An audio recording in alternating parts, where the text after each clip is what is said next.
Jimmy Akin's Mysterious World is brought to you by the Star Quest Production Network and is made possible by our many generous patrons. If you'd like to support the podcast, please visit sqpn.com/give. You're listening to episode 221 of Jimmy Akin's Mysterious World, where we look at mysteries from the twin perspectives of faith and reason. In this episode, we're talking about the mystery of shadow people. I'm Dom Bettinelli, and joining me today is Jimmy Akin. Hi, Jimmy. Howdy, Dom.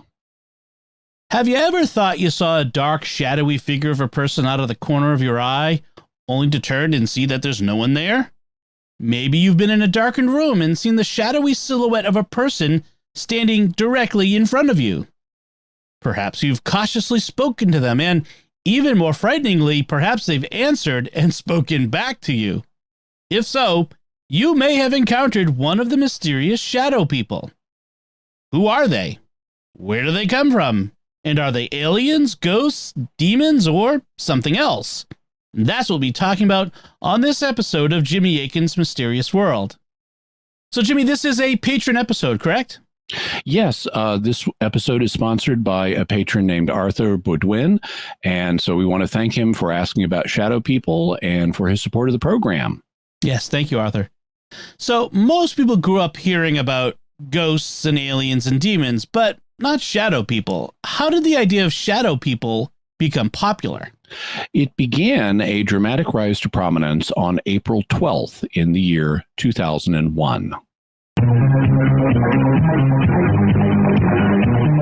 From the high desert and the great American Southwest, I bid you all good evening and or good morning across this great land of ours and beyond the island of Guam in the west, eastward to the Caribbean and the U.S. Virgin Islands, south into South America, north all the way to the pole, and worldwide on the internet. This is Coast to Coast AM, and I'm Art Bell.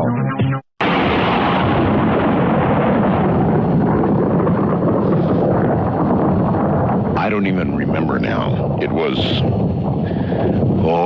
was at least a week and a half ago, I had a caller who said, Art, I see shadow people. You know, like I see dead people. I see shadow people. And that began a chain of events that's leading to the show that we're just now going to do. The person said, you know, Art, not only do I see them from the corner of my eye, but I'm beginning to see what I call shadow people, clad in dark garb, with usually, you know, with some kind of a cover over their head, a shroud or something.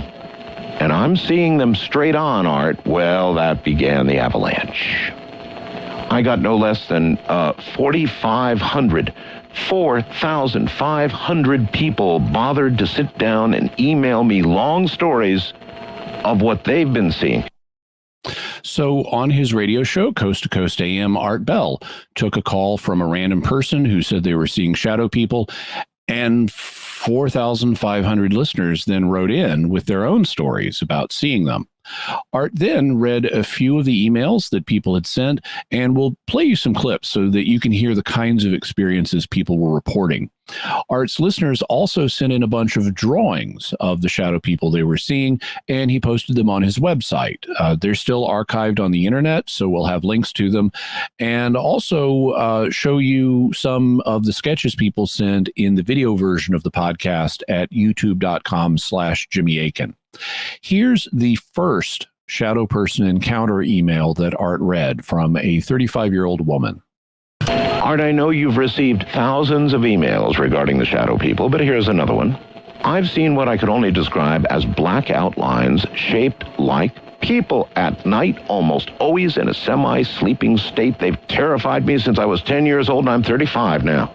First time I saw them, I was 10 years of age. There were 4 of them in the room. I panicked, tried to run out of my bedroom, and kept flinging myself against my bedroom door, trying to push it open when it opened to the inside.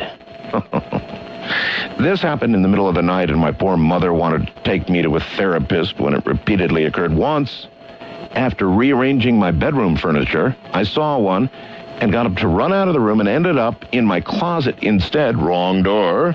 Needless to say, this has been rather disconcerting to my mother, ex-husband, and current husband.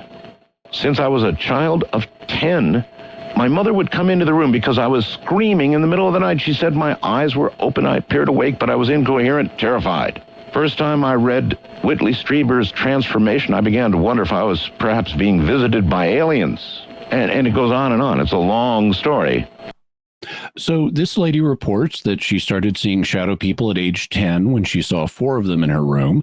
She describes them as black outlines that look like people, and by outlines, she could mean silhouettes, which is what most people report, though this isn't 100% clear from what she says. She only sees them at night in a semi-sleeping condition, and she wonders whether they might be aliens. Now here's the second email Art read. Dear Art, I can't help but write this email to you. The subject has plagued me my entire life, and until I heard your program last week, I had no name for my, in quotes, difficulties. During my childhood, even from birth, my parents and friends noticed that I knew things or saw people that no one else saw. At nighttime, I remember sitting in bed and holding conversations with people inside my bedroom. They'd come to me, and sometimes while sitting on my bed, they'd talk to me. Now, as an adult, I would be skeptical of this story if I didn't actually have proof from my parents who heard the conversations. My mother particularly remembers seeing me sitting straight up in bed talking to someone and listening as a man answered me. These visits came constantly, and of course, there were the positive and friendly visitors and the ones that would cause me to scream and become a horrible insomniac for 6 months at a time. I remember these people so vividly, the good, the bad. I can still see them in front of me. This person's experience also began in childhood. The shadow people would sit on their bed and talk to them. The parents heard both sides of the conversation, including a man's voice responding to the child, and there were both positive, non-frightening encounters as well as some negative, frightening ones that would cause long periods of sleep difficulties. Art's third story came from a woman named Susan. From Susan, it was no surprise when I heard on the Art Bell Show about the shadow people. I haven't seen one face to face, but I've lately been seeing out of the corner of my eye that which quickly disappears and a very definite presence standing behind me, and when I turn around, there's nothing there. I mentioned it to a friend of mine who's from Cuba about Art Bell's program on the shadow people, and before I even had a chance to tell him about the program, he blurted out, "I forgot to tell you, I saw one of them." He then went on to describe how he'd been sitting at the computer practicing sending digital photos to his brother, who was in the same area, Anaheim, when he felt someone in the room with him. He had just sent a photo and turned around to see a being in the shape of a human, although not very tall, covered all in black, except for the eyes, which he said were red and round. He said it had what appeared to be 2 arms, 2 legs, and not very tall. When he disappeared, the computer at the same simultaneously malfunctioned, he adds. Susan reports seeing shadow people out of the corner of her eye, but they quickly disappear. She also reports sensing a presence behind her, but not seeing anything when she turns around. Her friend reports seeing a shadow person directly. It looked human, but not very tall. It had red round eyes, and when it vanished, the computer he was using malfunctioned.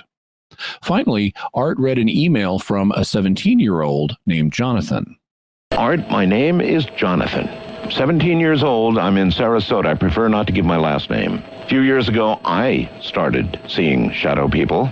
Didn't know what to make of it at first until they actually began to talk to me. When I told my parents, they sent me to a doctor to see if there was something wrong with me, Art. The doctor found nothing. Since then, the encounters have gotten worse. The beings tell me things I don't understand. Sometimes I can understand a few words and actions. They seem to have human emotion. And from what I've seen, they show anger, sadness, frustration, depression. When I first started seeing them, there was one that stood out from the rest. I notice the others don't talk to him as much, and I have no idea why. Most of them display average human size. Their speed is unreal. I've seen them race across my room so fast that I can't even see them. They don't walk. They glide like birds. They make no sound except voices. Art, I'm not crazy. I can't deal with it anymore. I can't talk to anyone about this without them thinking I'm crazy. Jonathan says he didn't know what to think of his shadow people experiences. They were shaped like normal-sized humans, and they moved very fast with gliding-like motions. Then they started talking to him, but he couldn't understand what they were saying except for a few words and phrases.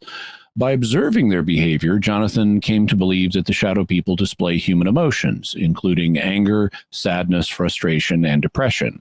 And there was one shadow person that the others didn't speak with as much, so they may have been ostracizing him. When Jonathan's parents had him checked out, the doctor found nothing wrong. What did Art do after receiving these 4,500 emails? He decided to see if he could find an expert who could talk about the shadow people on his show. I tried to pursue somebody who could talk about this, who would know something about it, and I have found Thunder Strikes. Thunder Strikes is a Twisted Hair's elder and a Nagual leader within the Sweet Medicine Sundance path. His diverse background in ceremonial medicine, comparative religions, psychology, ancient mystery school traditions, and the martial arts contributes to his remarkable skill as a contemporary shaman. So Thunder Strikes was a shaman, and he has a really detailed set of claims about his life that we won't be getting into much because it's not our subject today. Here is Thunder Strikes. Thunder Strikes, welcome.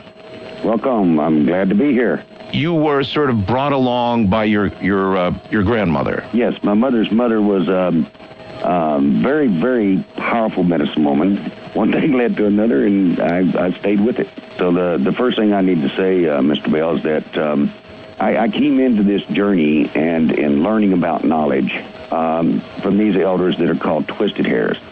And the center of that elders group are a group of very, very old and wise men and women that are called the Zero Chiefs. They spent their time studying the universe, studying the mysteries of the universe, discovered the sigma value of 9, and really unveiled the true nature of zero, the universe. They were talking about dark matter and black holes and what have you before science was even invented, much less, went that direction. I was fortunate enough to study with a man, Grandfather Tom Wilson. He's since passed over. That was the pseudo name that was used in Carlos Castaneda's books, Don Gennaro, or Hinato. No. And that was my teacher. He adopted me as his grandson. I studied with him for close to 40 years. Now, I was curious about Thunderstrike's credentials. His claim to be a Twisted Hair's elder, a Nagua leader, and a practitioner of the Sweet Medicine Sundance path. Those are all things that should be capable of being looked up and verified or falsified. But as soon as I heard him start speaking, all kinds of red flags went up. I was immediately suspicious of his claims about what he called the Zero Chiefs, who allegedly determined the sigma value of 9, which appears to be mathematical nonsense. There are such things as sigma values, but not for an individual number like 9. And he says they determined the true nature of zero or the universe, and that they were talking about black holes and dark matter before science was invented. All of that is extremely suspicious. But then he claimed that he studied for almost 40 years under a man named Grandfather Tom Wilson, who was the real-life figure called Don Gennaro in Carlos Castaneda's books. And I immediately concluded, this guy's a fake. We talked about alleged shaman Carlos Castaneda back in episode 132. What made you think Thunderstrikes was a fake? Because Carlos Castaneda was a fake. He claimed to have been trained by shamans named Don Juan and Don Gennaro. Castaneda gave enough clues about Don Juan that he should have been findable, and many people tried to do so, but it appears that Don Juan never existed and that Carlos Castaneda was a fraud. So this made Thunderstrikes look like he also was a fraud, trying to hook himself into the legacy of an even more successful fraud. Did you find evidence that would confirm that? I did. We'll have links to a couple of web pages that go into that. But in particular, I'd like to cite some research that was done by a gentleman named Friedrich Abel. First, though, I should mention that Thunderstrikes is also an alias. His real name was apparently Harley Reagan, although he went by Harley Swiftdeer Reagan. And Friedrich Abel started checking up on his claims concerning Tom Wilson. Wilson was an actual Navajo medicine man who died in 1981, and so Abel went to the Navajo Nation, or Navajo land, in Arizona to meet with Wilson's family. Abel reports that, according to the family, in the early 1970s, Harley Swiftdeer showed up at the office of the Navajo School of Medicine Men in nearby Rough Rock, a government-funded program that had been set up to train young Navajos in the traditional healing practices and ceremonies. He expressed an interest in the program and was told that it was strictly for Navajo apprentices, for obvious reasons, among them the exclusive use of the archaic Navajo ritual language for the ritual practices, plus the given circumstance that none of the teaching medicine men could speak a word of English. Swiftdeer hung around for a while, promised material support of the program with blankets and other goods, and he socially befriended one of the instructors, Tom Wilson. My grandfather, explained grandson Albert Yellowhair to me, was a very friendly, very kind man, and even though he couldn't communicate with Swiftdeer, who didn't speak a word of Navajo, and never taught him anything, he somehow must have appreciated the interest Swiftdeer showed, and so he let him and his friends camp out on his land over a weekend once in a while. That was it. That's as far as the relationship and the apprenticeship went. Swiftdeer would show up with some of his people, and they would put up a tent out on the land, away from grandfather's hogan. There they would camp out. I don't know what they did, but grandfather Wilson never instructed them or taught them anything. He couldn't have. He spoke no English. He just let Swiftdeer camp out on his land. That was it. He was just being friendly. That's all. He never spent any time with them at all. These purely social visits took place over the duration of a year or two, and that was pretty much it. The family thought they had seen the last of him.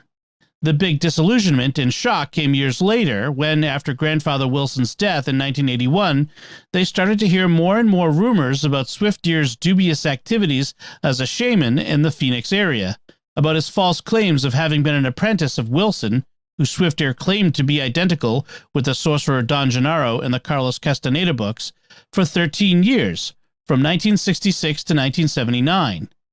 And about being in lineage with and a current Twisted Hair's elder of a secret medicine society Tom Wilson supposedly belonged to.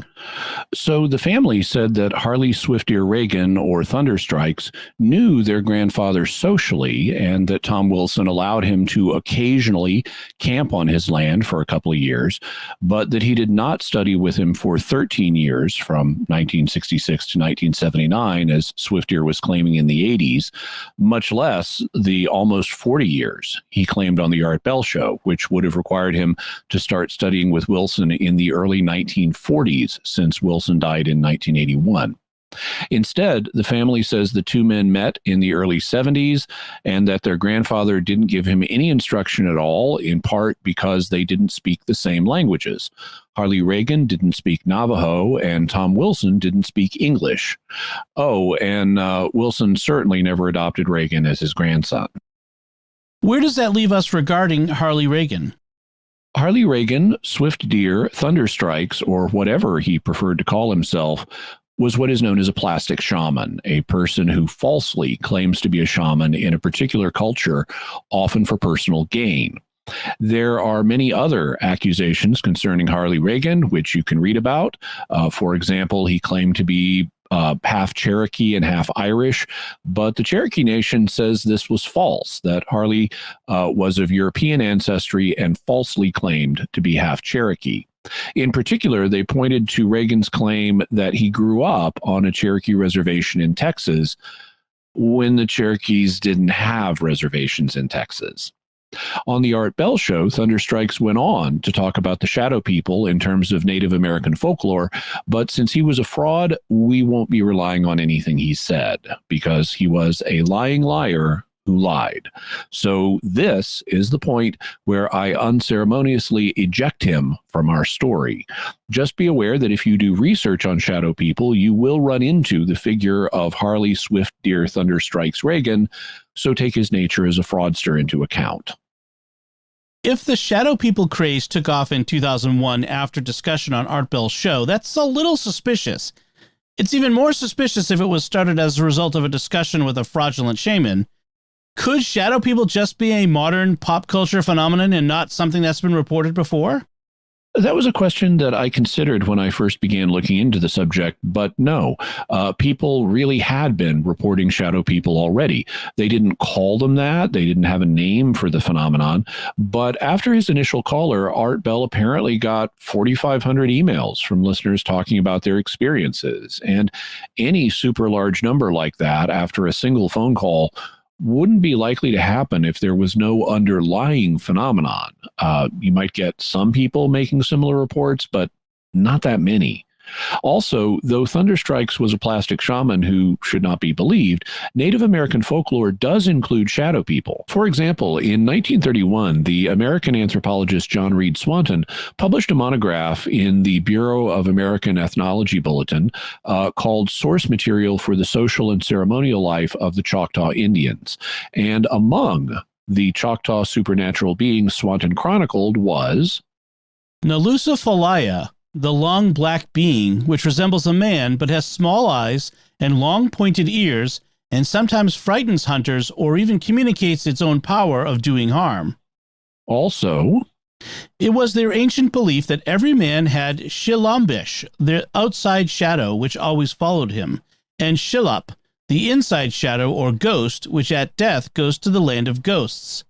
The Shilambish was supposed to remain upon the earth and wander restless about its former habitation, and often, especially at night, by its pitiful moans, so to affrighten its surviving friends as to make them forsake the spot and seek another abode. It is also supposed frequently to assume the form of a fox or owl, and by barking like the one and screeching like the other at night, causes great consternation, for the cry is ominous of ill. They distinguish between its note and that of the animals it imitates in this way. When a fox barks or an owl screeches, another fox or owl replies. But when the Shilambish imitates the sound of either animal, no response is given. So the Choctaw alone believe in the Nalusafalaya, or long black being that resembled a man and would frighten and even threaten them, as well as the belief in the Shilambish, or the exterior shadow of a person that would remain after the person died. It would wander about at night, make frightening noises, and sometimes turn into animals. And the Choctaw are by no means unique in this regard. People have been seeing dark, shadowy silhouettes, including out of the corners of their eyes, all the way through history. So I don't think that this is a case of Art Bell accidentally spawning a pop culture phenomenon that didn't exist before. Instead, it looks like the Art Bell show gave a new popular name to a phenomenon that has always been with us. Are all stories of shadow people the same, or do they fall into categories? The best book on the modern shadow people phenomenon seems to be one written by journalism teacher and researcher Jason Offutt.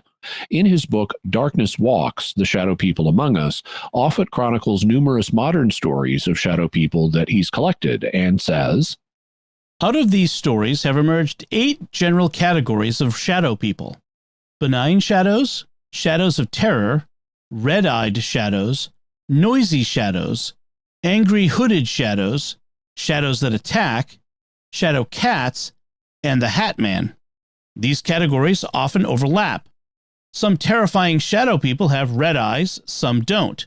Some Hat Men are ominous, some are not.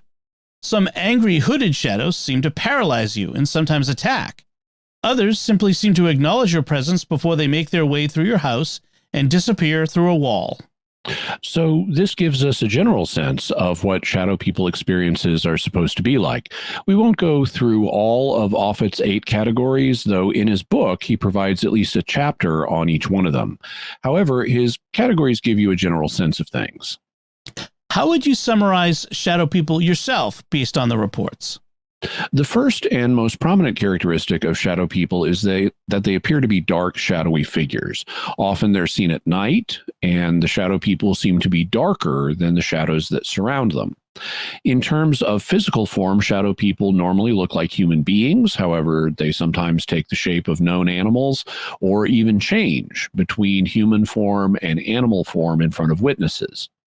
When they appear as humans, they most often appear normal sized, though sometimes they appear smaller or taller than normal.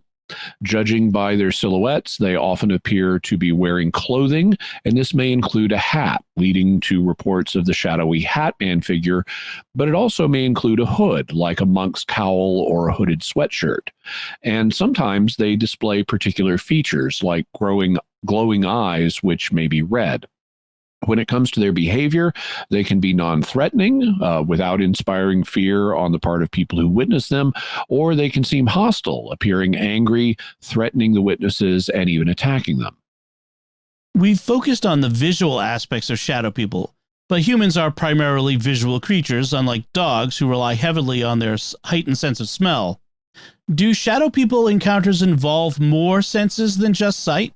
They can involve additional senses, and the most commonly reported additional sense seems to be hearing. There are multiple reports of witnesses hearing the shadow people. So they are reported to make sounds, like in 2 of the emails that Art Bell read, in which witnesses reported hearing the shadow people speak to them. And in one case, the witness's parents reported hearing a man's voice speaking back to the child. Shadow people also are sometimes reported to make other noises. Though it's not common, they are sometimes reported to make a buzzing noise that can sound like an electrical hum or the sound of bees or a high-pitched whine. Sometimes it isn't an audible buzzing, but a physically felt vibration. And sometimes people also report being touched by shadow people, making it seem like they have a physical aspect. On the other hand, people also report seeing them walk through solid objects, and very interestingly, they sometimes report them looking three-dimensional, but other times they report them looking flat and two-dimensional. What is it like for witnesses who see shadow people? Do they see them with their physical eyes, or is it more likely a mental image that they see with their mind's eye? In episode 212 on the mystery of bilocation, I proposed a way of classifying what the witnesses of a bilocation see. And this system basically works for other kinds of unusual presences also, including ghosts, apparitions, and shadow people. The scale was a system of 5 types of experiences that witnesses may have. At the top of the scale was a type 1 experience, which is so vivid that the witness thinks they're seeing something through their physical eyes. That might be true, or it might not be true that their physical eyes are seeing something, but as far as the witness is concerned, it seems like what they're seeing is coming through their eyes and is not just a mental image. A step down from that is a type 2 experience, where it still seems to the witness like they're seeing something through their physical eyes, but they can tell that what they're seeing is off in some way. Maybe it's misty or transparent, or maybe the form doesn't have feet and just floats in the air. In the middle of the scale is a type 3 experience, where the witness knows that the image is not coming through their eyes. Instead, they realize it's a mental image, so they know it's an interior vision rather than an exterior one. Below that is a type 4 experience, where the witness doesn't actually see anything, but they feel something, like sensing a presence. And finally, there are type 5 experiences, where something is there, but people don't see or perceive it. They don't notice it at all. What type or types apply to shadow people encounters? It seems like there may be a range of them. Most of the experiences reported seem to be visual, though not all of them are. For example, Art Bell's correspondent Susan reported that she would see shadow people out of the corner of her eye and also feel one of them behind her. That feeling that one is there behind you where you can't see it would be a type 4 experience. But perceiving one out of the corner of your eye involves exterior vision, or what you perceive as exterior vision, so that would make it either type 1 or type 2. There may well be some experience who only get an interior mental image of shadow people, in which case the experience would be type 3. But in the numerous accounts I've read, most of them seem to report seeing the shadow people with their eyes. So it would be type 1 or type 2. The difference would be whether they perceive something as wrong or off with what they're seeing. And that does seem to happen. In fact, the fact that the figures they see are dark makes them seem off from normal images. So does the fact that the witnesses often describe shadow people as being darker than the gloom that surrounds them. And in at least one case I've read, the witness reported not seeing feet. So I think most shadow people encounters would likely be classified as type 2, where a person believes their exterior vision is engaged, but realizes there's something odd about it, though I can't exclude that there are other types of experiences. In any case, we've now given an overall description of what shadow people experiences are like, so we can start to analyze them and what causes them. Before we get to that, our theories and our faith and reason perspective, I'd like to take a moment to thank our patrons who make this show possible, including Justin S., Austin B., Daniel S., David P., and Donald A. Their generous donations at sqpn.com/give make it possible for us to continue Jimmy Akin's Mysterious World and all the shows at StarQuest. You can join them by visiting sqpn.com/give. Jimmy Akin's Mysterious World is also brought to you in part through the generous support of our sponsors, including Aaron Ferguson Electric and Automation at aaronv.com, AARONV.com, making connections for life for your automation and smart home needs in North and Central Florida. Jimmy Akin's Mysterious World is also brought to you in part by Catechism Class, a dynamic weekly podcast journey through the Catechism of the Catholic Church by Greg and Jennifer Willits. It's the best book club, coffee talk, and faith study group all rolled into one. Find it in any podcast directory. So, Jimmy, what theories are there about shadow people? There are two basic theories about shadow people encounters. First, that they have normal explanations, and second, that they have paranormal explanations. There are actually quite a number of possibilities under both of these categories, so I won't list them all here, but we'll name them as we go through the two categories. Okay, so what can we say about shadow people from the reason perspective? The first thing to say is that normal experiences are more common than paranormal ones. That's why we call normal experiences normal. If we saw ghosts or aliens as often as we see dogs and cats, then ghosts and aliens would be considered perfectly normal. So paranormal experiences are by definition less common. This means that when investigating a reported paranormal encounter, we need to first consider whether it has possible normal explanations. And if the evidence is that a report was not due to normal causes, then that would give us evidence that it has a paranormal explanation. What are some normal explanations for shadow people reports? One natural explanation that shows up in every set of paranormal reports is hoaxes. Sometimes people make false reports of unusual experiences, whether it's UFOs, Bigfoot, aliens, or demons, either because they want to profit from it, or because they want attention, or because they want to feel special, or because they want to have fun at the expense of others. So I'm quite confident that some shadow people reports are hoaxes. But not all of them. You wouldn't say that all 4,500 of the people who emailed Art Bell were hoaxing, would you? No, not at all. I'm sure that many of the people, most of them, were quite sincere. So we'll need to look at additional natural explanations for what could be responsible for their experiences. For example, the 35-year-old woman who emailed Art Bell said that she would see the shadow people at night and almost always in a semi-sleeping position. The second person who emailed Art also talked about seeing the shadow people while being in bed.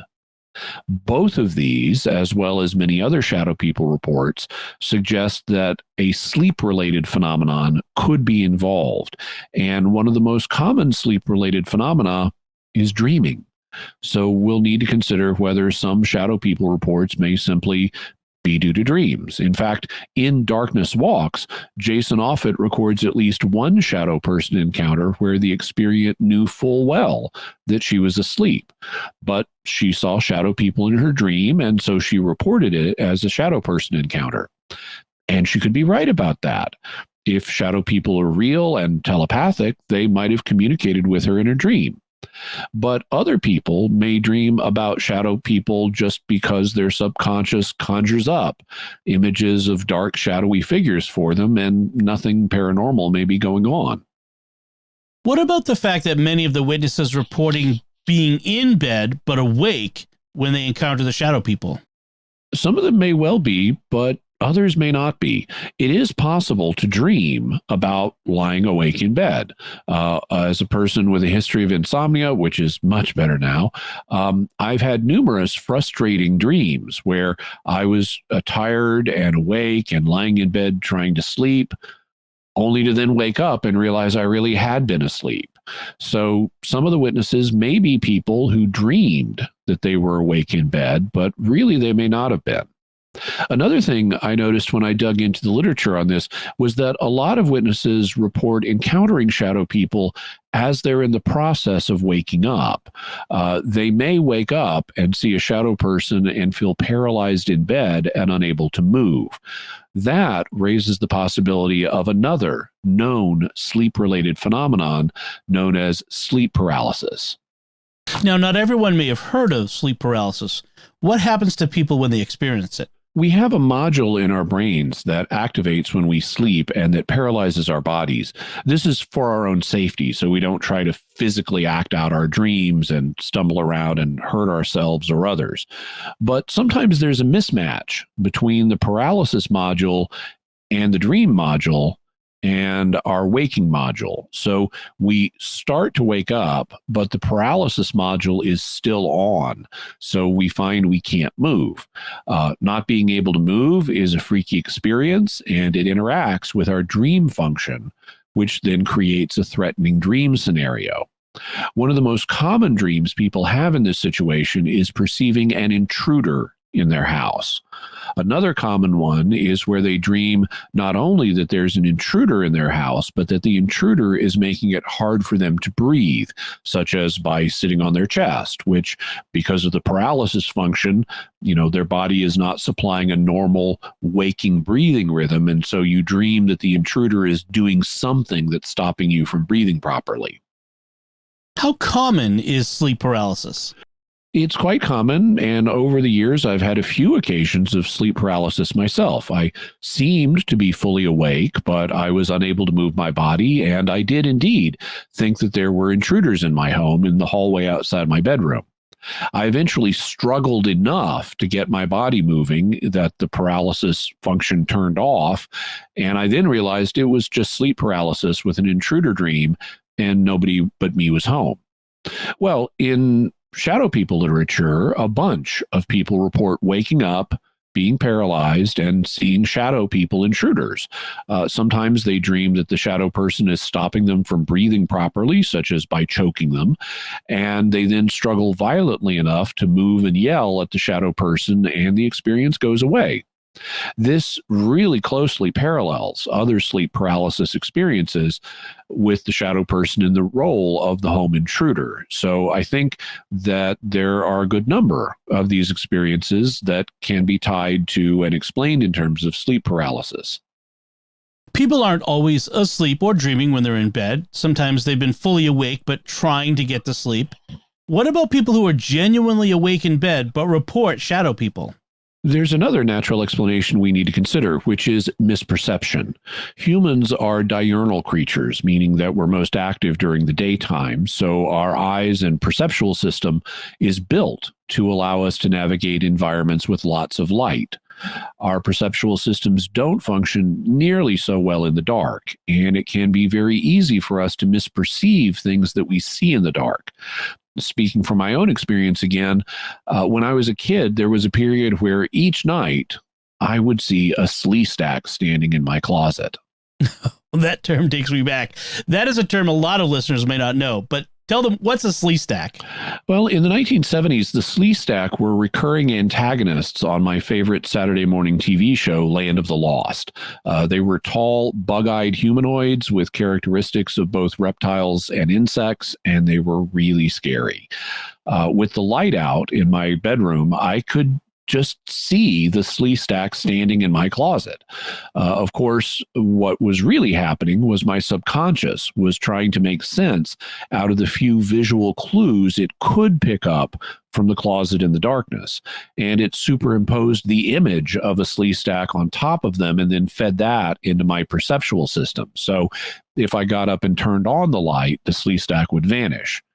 In part, the reason I saw a slee stack was that I understood them to be threats, and biologically, we're programmed to be hypersensitive to threats, especially in environments where we don't function well, like the dark.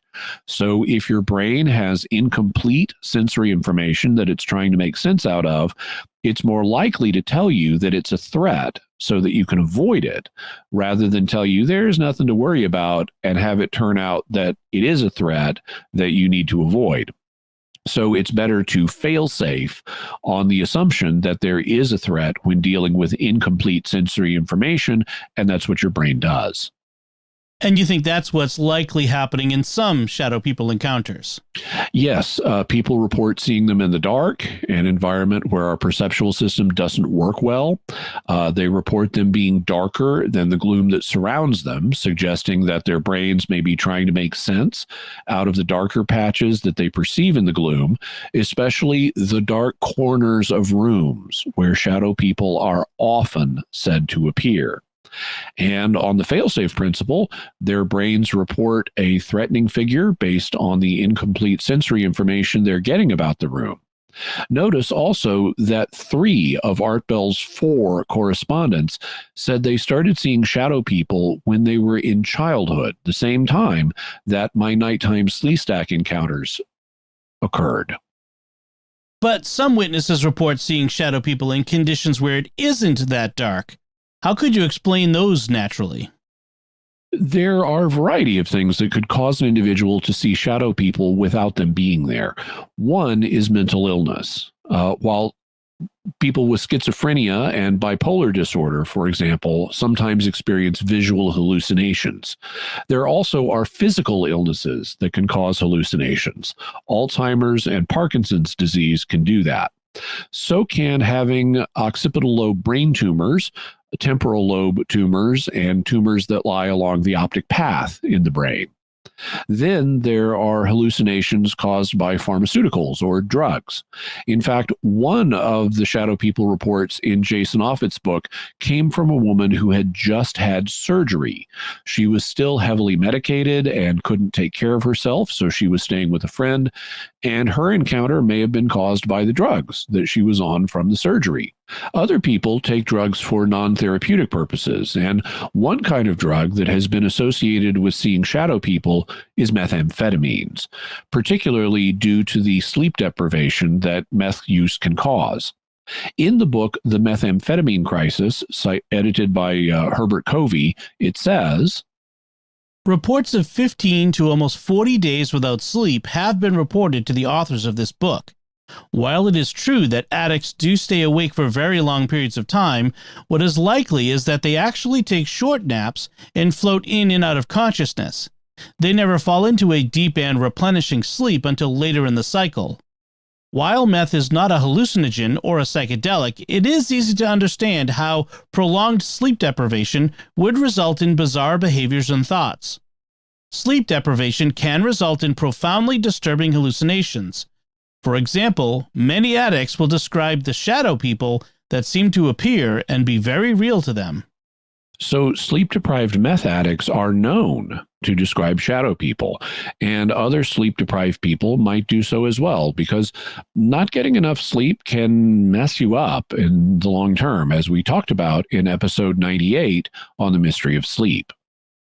Presumably, not that many individuals who report seeing shadow people have schizophrenia or brain tumors or are on meth or are severely sleep deprived. Before we turn to paranormal explanations, are there other natural causes that could explain their experiences? There are two I would mention that may be somewhat surprising. One is infrasound, or very low frequency sound that we can't hear. Sound frequencies are measured in a unit called hertz. 1 hertz corresponds to a wave with a peak once a second. 10 hertz corresponds to a wave with 10 peaks per second. And we can hear frequencies down to about 20 to 22 hertz, but anything lower than that is infrasound. And even though we can't hear it, infrasound just meaning very low frequency sound. And even though we can't hear it, infrasound can affect our bodies. The Skeptic's Dictionary entry on infrasound reports, even though these waves can't be heard by us, they can be felt and have been shown to produce a range of effects in some people, including anxiety, extreme sorrow, and chills. Loud infrasound in the range of 0.5 to 10 hertz is sufficient to activate the vestibular or balance system in the inner ear. Psychologist Richard Wiseman of the University of Hertfordshire thinks that the odd sensations that people attribute to ghosts may be caused by infrasonic vibrations. He is not alone. Anxiety, sorrow, and chills are 3 of the symptoms people associate with ghosts and shadow people. And parapsychologists have pointed out that the infrasound that can cause them is a likely natural explanation for some paranormal reports. In 1998, Vic Tandy published an article in the Journal for the Society of Psychical Research, and in the article, he describes his experiences working in an industrial lab that had a reputation for being haunted. As time went on, Vic noticed 1 or 2 other odd events. There was a feeling of depression, occasionally a cold shiver. Vic was working on his own one night after everyone else had left. As he sat at the desk writing, he began to feel increasingly uncomfortable.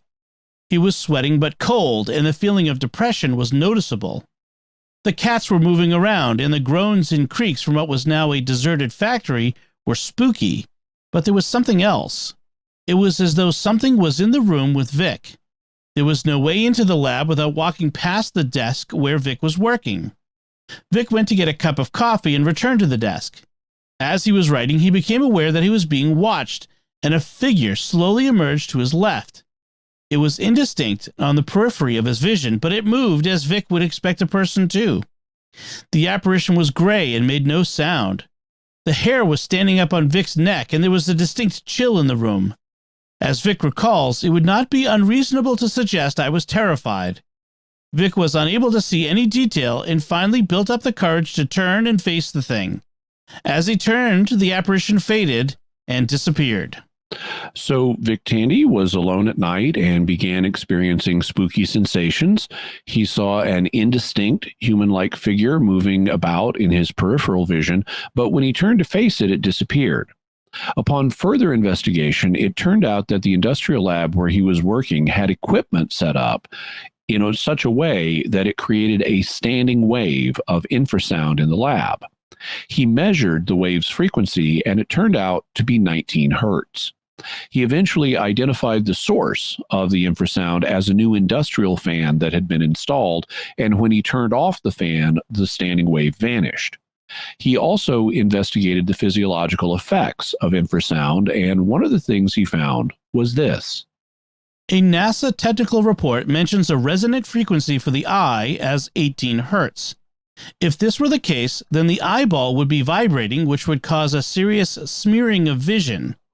It would not seem unreasonable to see dark, shadowy forms caused by something as innocent as the corner of Vic's spectacles. Vic would not normally be aware of this, but its size would be much greater if the image was spread over a larger part of his retina.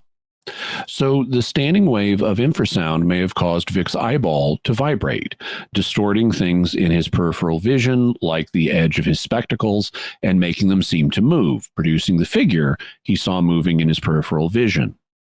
The exact resonant frequency of the human eyeball is apparently debated, and it probably varies over a range of frequencies. NASA estimated it to be 18 hertz, which was very close to the 19 hertz standing wave that Vic measured. But people in areas where there are infrasound frequencies in this range, whether caused by mechanical equipment or other things, may unknowingly have their eyeballs vibrate, causing them to see things in their peripheral vision that appear to move, only to have the image of movement vanish when they turn their heads to look directly at the source of movement. And this could explain some shadow people reports. In fact, in episode 210 on the haunted house of Marin County, parapsychologist Lloyd Auerbach told us about a case he investigated where this was happening. It was the environmental hell case where it turned out that everything going on at the location had a natural cause in the environment, unlike the haunted house of Marin County itself. So I think some shadow people encounters may be naturally caused by infrasound. You said there was another natural cause that people might find surprising. And what's that? Electromagnetic fields, or EMFs. There has been lab research that shows that electromagnetic fields can affect the temporal lobe of the brain in a way that causes hallucinations. And it's hypothetically possible that someone living in a high EMF environment, such as near high tension wires, might have this happen to them depending on their individual brain. However, I need to stress that this is only a hypothetical possibility. We don't have proof that this is happening in the field. So this one may or may not be a natural explanation of some shadow people encounters. Thus far, we've been looking at natural causes that could produce shadow people reports. But let's suppose that when investigating a given report, we've checked out all the natural explanations and none of them seem like good candidates. At this point, a paranormal investigator would consider non-natural explanations. So let's talk about those. Could shadow people be aliens? Because it's always aliens. I can't rule it out. Aliens capable of traveling to Earth would likely have all kinds of exotic technologies, and that could include a kind of cloaking technology that makes them look like shadowy figures. But my question would be, why would they want to do that? We already have metamaterials capable of producing limited invisibility across a narrow part of the electromagnetic spectrum, as we talked about in episode 207 on UFO crash debris. In the future, we're very likely to have full metamaterial cloaking, allowing us to make objects completely invisible. So if aliens wanted to cloak themselves from our sight, why not go all the way and just be invisible? Why would they settle for looking like dark, shadowy figures? I mean, a human can do the same thing by putting on a black body stocking and pulling a black hood over their head. Also, if shadow people were aliens, we'd expect to see them frequently do things that aliens are reported to do in the UFO literature, like getting on board a UFO or abducting people, but that doesn't seem to be the case. So the idea that they're aliens seems to me to be just speculation, not something backed up by evidence. What about the idea that they are interdimensionals, visitors from another dimension? It would depend on whether it was from a physical dimension like ours or a spiritual dimension. If it was a physical dimension, then they would need the technology to cross dimensional barriers, which is technology we're not even close to having. So I would expect them to have technologies we are close to having, like metamaterial cloaking, in which case the same question applies to them that would apply to aliens. Why would you just make yourself look shadowy? Why not become completely invisible if you were trying to hide? Also, I don't see any evidence clearly pointing to them having an origin in another physical dimension. To me, this sounds like more speculation that's not supported by evidence. I can't rule out that some shadow people might be aliens or interdimensionals. I just don't see any evidence supporting this. I thus think that to the extent that shadow people reports have a paranormal explanation, it's more likely that they have a non-physical rather than a physical origin. How would you explain the fact that non-physical shadow people sometimes are reported to grab or pinch people? by psychokinesis or mind over matter. Angels and demons are known to have this. Ghosts are reported to have it too, and parapsychologists have sought to demonstrate in the laboratory that it's a human ability as well. In fact, recurrent spontaneous psychokinesis is commonly thought to be the major explanation for poltergeist activity, as we talked about in episode 195. So even if something is non-physical, that doesn't mean it can't affect physical objects. It may just be psychokinetic. Then let's talk about non-physical things that shadow people might represent. In his book, Jason Offutt records the opinions of some people who think that they might be psychic vampires, that they come to people, frighten them, and then feed off the negative emotions they produce. What do you make of that? It's an interesting idea, but as always, we need to consider alternatives. Just because something is frightening and it shows up doesn't mean it's feeding on your fear. I mean, sharks and bears frighten people when they encounter them, but sharks and bears don't feed on people's fear. Just because something is scary doesn't mean it's a psychic vampire. So I would want more evidence than I have for this hypothesis. I think other more familiar paranormal explanations are more likely. The three kinds of paranormal experiences that are most commonly reported involve poltergeists, hauntings, and apparitions. All paranormal manifestations are uncommon, but when they get reported in the field, these three are the most common.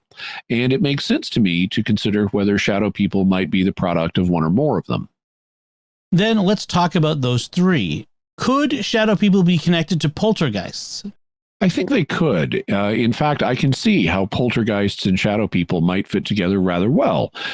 While a spirit can cause unexplained sounds and unexplained movement of objects, most cases on poltergeists that have been studied don't indicate the involvement of a spirit. As we discussed in episode 195, genuinely paranormal poltergeist reports are commonly attributed to recurrent spontaneous psychokinesis, or RSPK. In other words, a living person, usually at a time of high stress, subconsciously begins displaying psychokinesis. However, they don't realize that they are the cause of what's happening. And so, based on ghost reports, they assume a spirit is causing it instead. Some shadow people reports involve unexplained noises and moving objects. So, hypothetically, a living person who's displaying RSPK could be the real cause of these things, and yet they might attribute it to a hidden entity. Given the natural causes we've discussed previously, they might even think that they've seen the entity as a shadow person, particularly in low lighting conditions or when they're half asleep. And so I can see how shadow person reports could be linked to poltergeist activity. Said the other two commonly reported phenomena in the field are hauntings and apparitions. We talked about the difference between those in episode 210 on the haunted house of Marin County. But could you give us a quick refresher on what the difference between hauntings and apparitions is? In the parapsychological community, hauntings refer to what's sometimes called a place memory. The theory is that they're like recordings that a living person lays down during life, like if something really traumatic happened to them in a place, or if they've just lived there for a long time, the person may leave some kind of residue or recording that other people can pick up on after they're gone. This is what is thought to be behind ghost encounters, where the ghost always does the same thing, like always walking down the same staircase or always walking down a hallway carrying a candle or whatever. The ghost acts more like a recording that keeps playing over and over than a conscious being. And so the theory is that that's what it is. It is some kind of recording and not a conscious being. By contrast, apparitions are where a conscious entity does appear. Apparitions behave like interactive conscious beings that you can potentially communicate with. They alter their behavior and don't always do the same set of things all the time. And so the theory is that if an entity acts like a conscious being, it is a conscious being and not just a recording of something from the past. So in standard parapsychological jargon, hauntings are thought not to be conscious entities, but place memories or recordings, while apparitions are thought to involve the appearance of a conscious entity. Let's apply those categories to shadow people. Could some shadow people sightings be explained in terms of hauntings? I think so. One of the things hauntings are reported to do is fade over time, and a shadow person could be a fading version of a place memory. One where the figure in the recording is no longer seen clearly, or where the witness isn't sensitive enough to perceive it fully, so it appears to be an indistinct shadowy figure. As with other hauntings, the key to identifying the situation would be whether the shadow person or shadow people display repetitive patterns of behavior and don't behave interactively. What about apparitions? How might they relate to shadow people? In this case, the key would be whether the shadow people behave interactively, like can you communicate with them?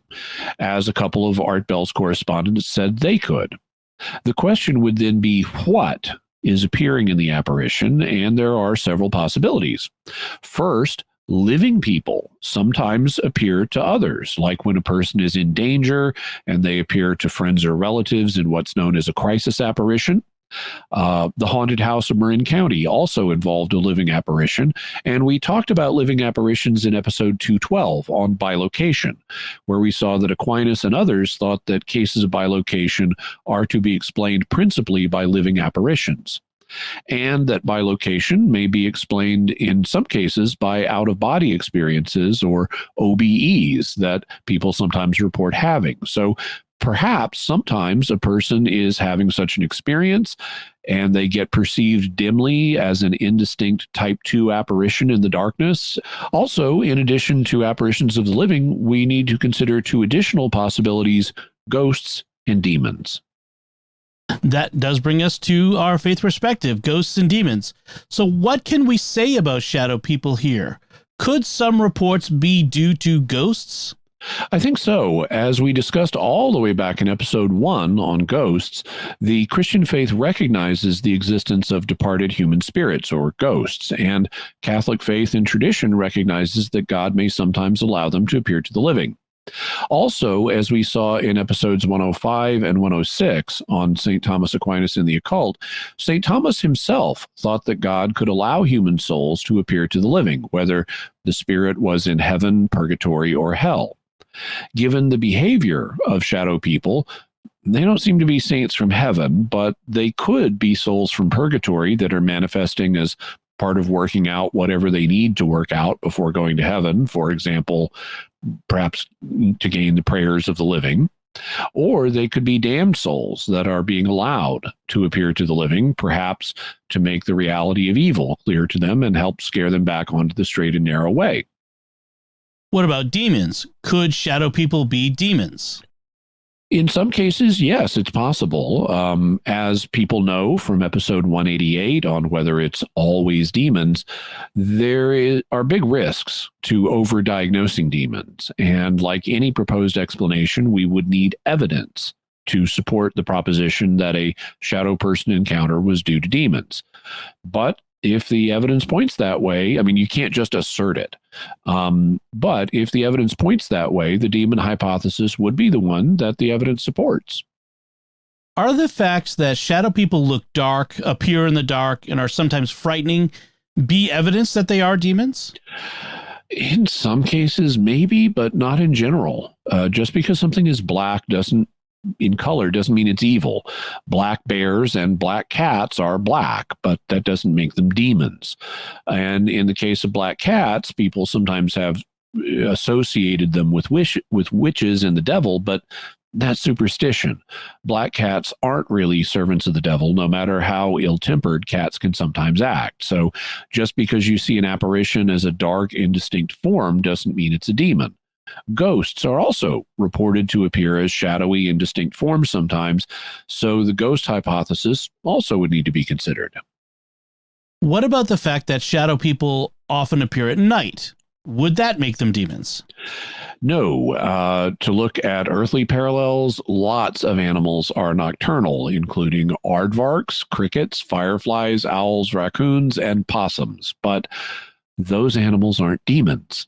Sometimes people think of those animals as sinister, or some of them like owls, but again, that's just superstition. It's based on the fact that, unlike them, We humans are diurnal, so we're most active in the day, and we find the night scary because we don't function well in it. So we can think of some night animals as sinister. But if we were nocturnal, we'd find the day frightening with all that oppressive, blinding light that would keep our senses from working well. Also, there are various phenomena that humans only notice at night, like our sister planet, the moon, coming out. Actually, the moon is up there just as much in the daytime as it is in night, but we don't notice it because the light of the sun drowns it out and makes it less noticeable. Maybe the reason shadow people, like many paranormal phenomena, are reported at night is because that's when humans are winding down their activities. So they're in a more relaxed state, making them more open. And because we don't have good light. So we're aware of things that we may not notice during the day, and with all of the light and activity that we experience, just like we don't notice the moon during the daytime. What about the fact that shadow people are sometimes frightening? Does that mean it's a demon? Just because something scares you, it doesn't mean it's a demon. We talked about that back in episode 188. You need more evidence than that something scared you to show that it's a demon. I thus don't see any of these factors as good indicators that a particular shadow person is a demon. I'd want to see more than that. And I should remind listeners that a lot of shadow people encounters don't involve anything frightening or scary.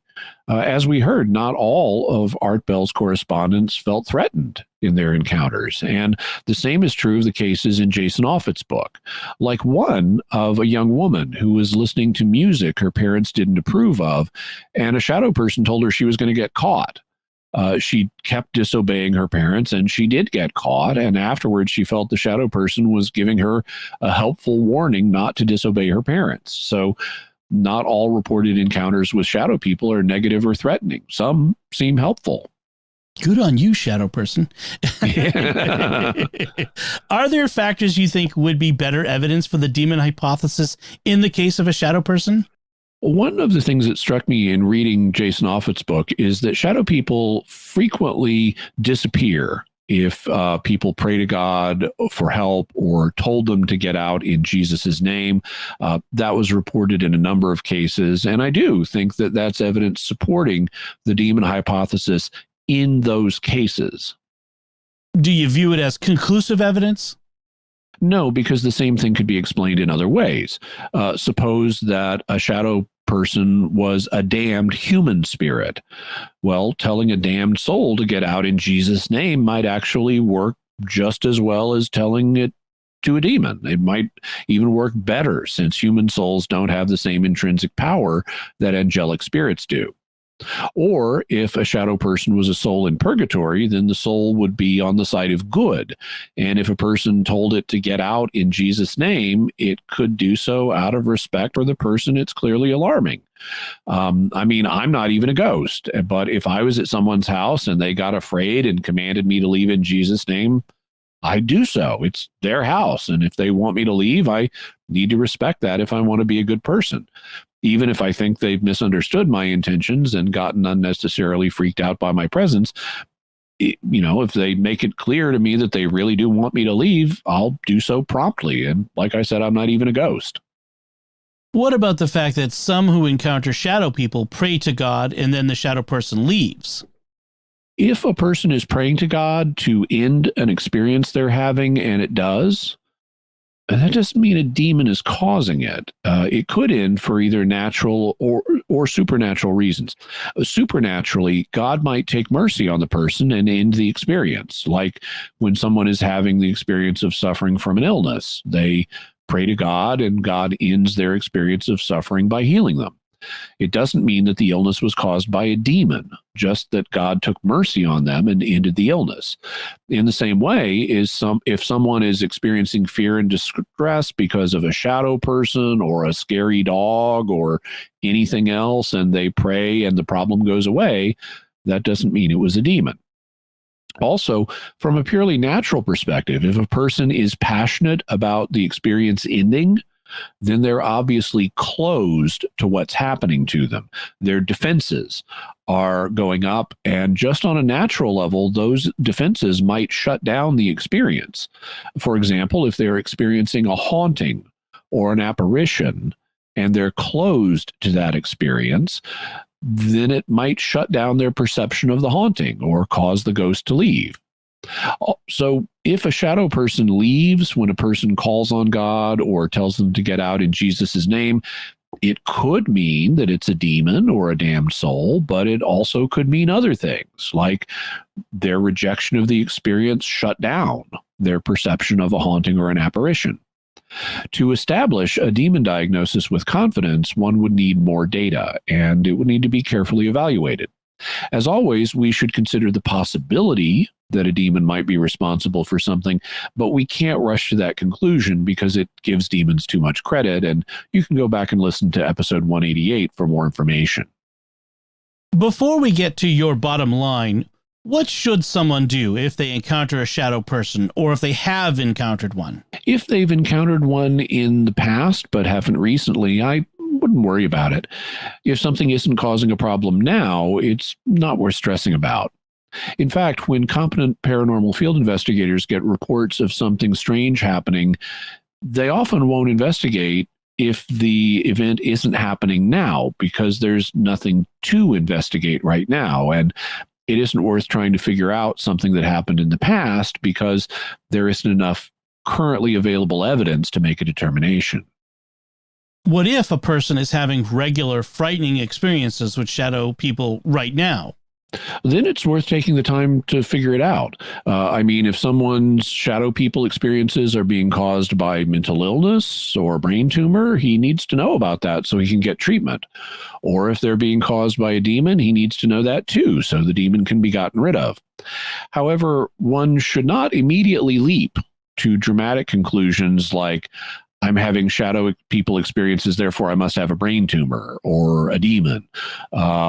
One should consider all possibilities, both normal and paranormal, and he should consider the most probable ones first, which are the normal ones by definition. Things like dreams, sleep paralysis, and nighttime misperception.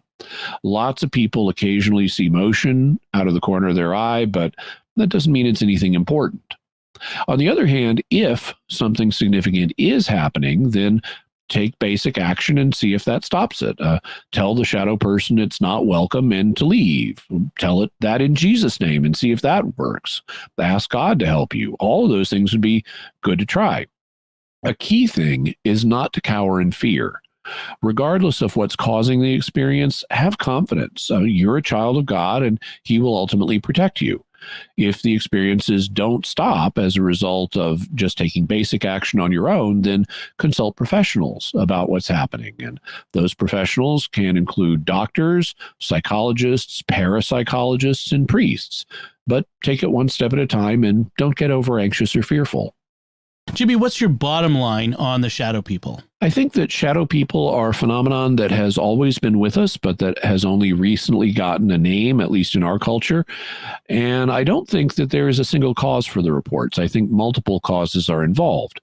Most of the time, shadow people reports likely have normal, natural causes, like dreams, sleep paralysis, or nighttime misperception. Some reports also are hoaxes. Some may be caused by mental illness, physical illness, sleeplessness, or pharmaceuticals, including methamphetamine use. When it comes to slightly more exotic causes, some may be caused by infrasound or electromagnetic fields. On the paranormal side, I don't see good evidence for shadow people being aliens or interdimensional visitors. I mean, they could always be something we've never thought of, but I think when there is a paranormal cause, I think it's likely to be explained in terms of poltergeists, hauntings, or apparitions. Some people might mistakenly think a shadow person is causing poltergeist phenomena. Others may encounter a haunting or place memory that looks like a shadow person. And in some cases, it could be an apparition, whether that's a living apparition or an apparition of a soul in purgatory or hell, or even an apparition of a demon. However, demons don't seem allowed to manifest themselves in the world visibly as often as ghosts do. And so if I concluded that a given shadow person encounter did have a paranormal explanation, I'd think first in terms of hauntings or ghosts, though I would go to the demon hypothesis if that's what the actual evidence pointed to. Jimmy, what further resources can the viewer and listener check out for this? We'll have a link to Jason Offutt's book, Darkness Walks, The Shadow People Among Us, John Swanton's book, Source Material for the Social and Ceremonial Life of the Choctaw Indians, Herbert Covey's book, The Methamphetamine Crisis, also articles on shadow people, Harley Swift-Deer Reagan, several articles on him, including ones exposing him. Also information on plastic shamans, sleep paralysis, hallucinations, infrasound, and ghosts, the Skeptic's Dictionary on Infrasound, and Vic Tandy's article in the Journal for the Society of Psychical Research on infrasound, as well as the Skeptical Inquirer on whether EMF can cause hallucinations. Very good. All right, so what are our mysterious headlines this week? Well, we have an unusual biology theme in our headlines. If you're going to have a shadow person encounter, if you're going to see a shadow person, you need to see them. And some people, have gone blind. And these days, some people have bionic eyes. But some of them are in a kind of tough spot because the company they got their bionic eyes from has stopped providing tech support for the eyes. It's had some financial trouble and it's trying to merge with another company. But right now, there are people with bionic eyes who aren't getting tech support. And so it's a bit of a cautionary tale, but check it out. Also, on a happier note, woman gets pregnant while pregnant. This is something that can happen. It can happen a couple of different ways. But there's a woman in Texas who was already pregnant with one child when she got pregnant with another. And that is apparently one of the possible causes of fraternal twins. But check out the article as well and learn about how you can get pregnant while being pregnant, even though it's rare. By the way, we talked about the bionic eye patients problem on the Secrets of Technology recently. I'll put a link to that show in the show notes as well, so you can check that out if you're interested in hearing more about that from a tech perspective. Cool. So that's it from us. We would love to hear your theories about the mystery of shadow people. You can let us know them by visiting sqpn.com or the Jimmy Akin's Mysterious World Facebook page, sending an email to mysterious@sqpn.com, sending a tweet to @MYS_world. You can join the StarQuest Discord community at sqpn.com/discord, or call our mysterious feedback line at 619-738-4515. That's 619-738-4515. And I want to say a special thank you to Oasis Studio 7 for the video and animation work they do on Mysterious World. They do a really good job, so if you have a need for video or animation work, check out their stuff. You can see it for yourself at my YouTube channel, youtube.com/Jimmy Akin. And I am trying to grow my channel, so I'd really appreciate it if you visit the channel and subscribe and hit the bell notification so that you'll always get a notification whenever I have a new video. So, Jimmy, what are we going to be talking about next time? Next week, we're going to be answering patrons' questions. So we'll be talking about issues like the Mandela effect, the full moon effect, the third secret of Fatima, the Siri hypothesis, global warming, the Hestelin lights, and what happened in Sunspot, New Mexico, among many other subjects. All right. Folks, be sure to check out the Mysterious World bookstore at mysteriousworldstore.com for links to all the books and videos that Jimmy mentions in the show. You can find links to Jimmy's resources from our discussion and links to the mysterious headlines on our show notes at mysterious.fm/221. And remember, to help us continue to produce the podcast, please visit sqpn.com/give. Jimmy Akin's Mysterious World is also brought to you by Fearvento Law PLLC, now assisting clients with expungements and set-asides of Michigan convictions. To learn more, call 231-202-3321 or go to fearventolaw.com, FIORVENTO law.com. Jimmy Akin's Mysterious World is also brought to you by DeliverContacts.com, offering contact lenses at low prices with free delivery. Visit DeliverContacts.com. Until next time, Jimmy Akin, thank you for exploring with us our mysterious world. Thanks, Dom. And once again, I'm Dom Bettinelli. Thank you for listening to Jimmy Akin's Mysterious World on StarQuest.